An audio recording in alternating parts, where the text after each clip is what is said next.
Well, the conditions were, I mean, it was big surf. I don't know if you can remember back to last September, but, you know, it was when the cyclones were coming through from America. And so there was big swell for like 3 weeks. And, you know, I wanted to get in the water because it was so good, and it had been for a week.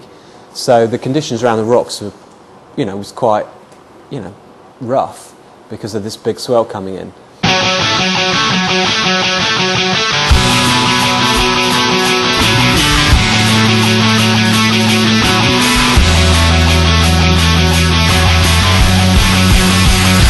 Yeah, run down signalling for the RWC, and it comes towards me and I jump on the back of it, and then we go around to the area where we thought the guy was to see if he was there, and we found him straight away. He was in Bat Cave 2, as we call it, and he was signalling. Lots of people up on the cliff signalling because they were overlooking him, and the swell was too big for me to get a pair of flippers on and get this rescue tube. So Chris drove me back into a shallower water where it is a lot more calm, and then I put my fins on and got the rescue tube ready. And then we went back out and he dropped me as close as he could to the entrance of the cave, and then I swam in.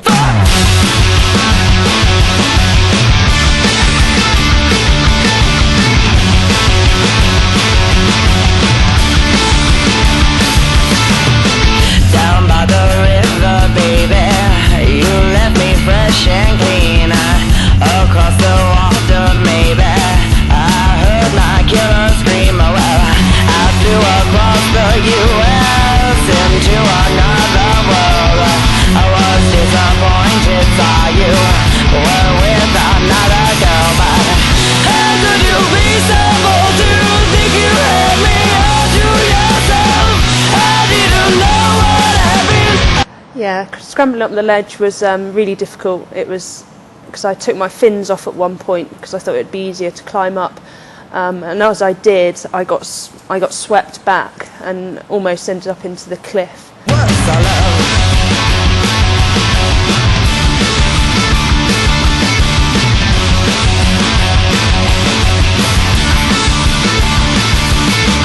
Yeah, I'd got back from school on the day of the rescue, and the surf was really good and really big. It was about 5 or 6 foot. It was a nice high tide, and I ran into the lifeguard room from school like a little school kid, wanting to get my surfboard in the water as quickly as possible.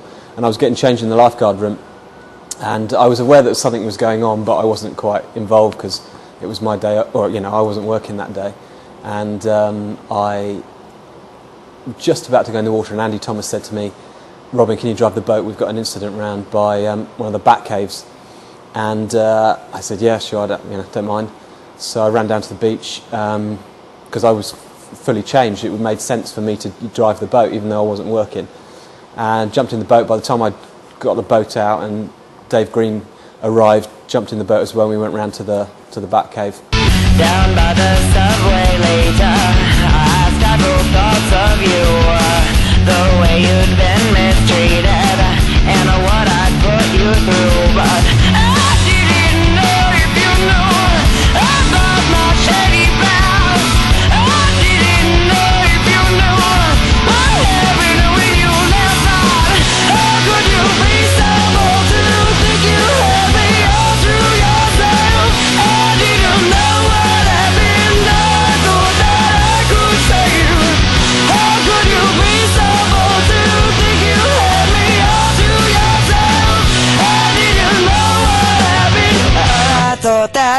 And then the next thing I knew, the IRB turned up and kind of was there trying to signal to me what to do, and you know, getting the timing right. Even though we couldn't, it was because the surf was so big, you couldn't really hear each other shouting, and the engine noise as well.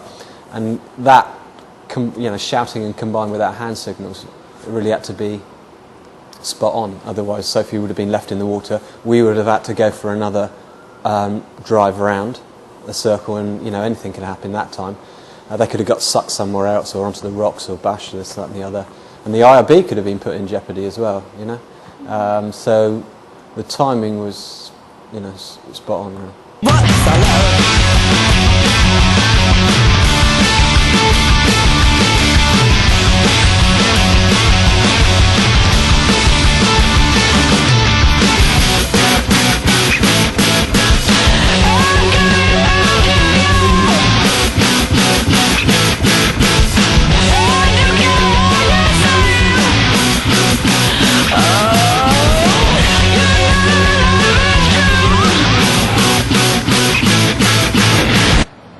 And then we timed it right, and the boat got really close to us, and we came off the ledge and literally straight into the boat. We had a little bit of a swim and straight into the boat, and then Robin, impeccable driving, absolutely impeccable driving, and back out through the surf and returned to shore.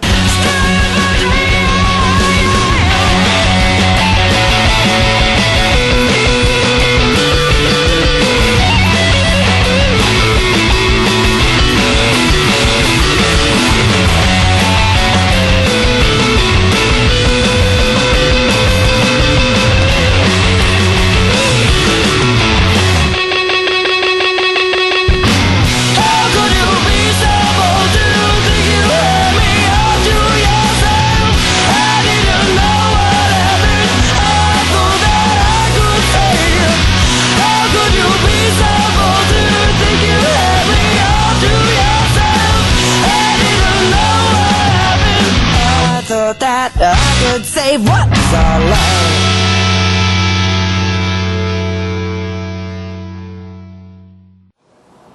alone. My memories of the rescue was that it was nothing but a team effort. Even if the guards in the lifeguard hut doing the radio comms, I had the day off work, or I'd come back from my other job and just jumped in the boat. Everybody just pulled together, and it was just like one big kind of teamwork exercise, if you like.